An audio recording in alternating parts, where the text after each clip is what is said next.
Yeah, I'm Chris Marchand, born and raised in Anaconda, lived here most of my life. Hey there, where you at?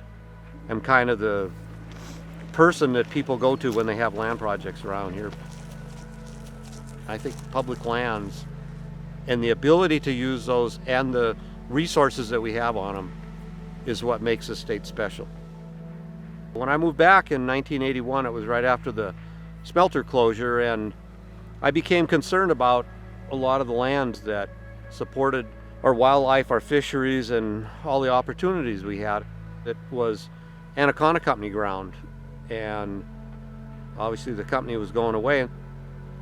So I began to get involved in what became known as the Watershed Project.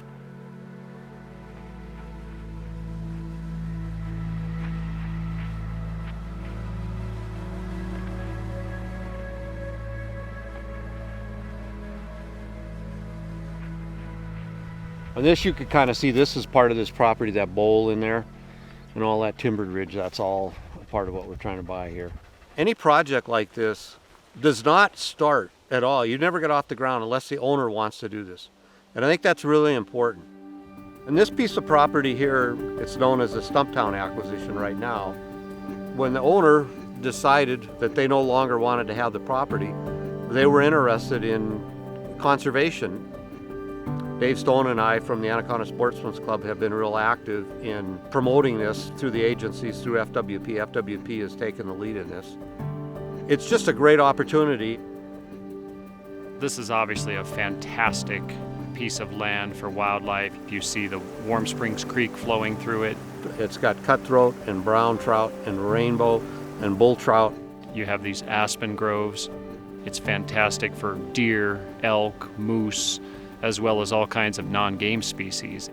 And it also adjoins an existing wildlife management area. Although it's 600 acres, it makes the rest of what we already have more viable and more important.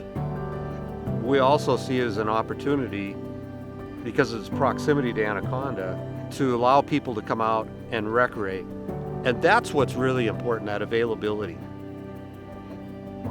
You know, over the past few decades, we've lost 1.5 million acres of wildlife habitat in Montana to development. This is land that it would really be a high probability of being developed. There are better places for Anaconda to build homes than in a central place that has such significant and critical wildlife habitat in it.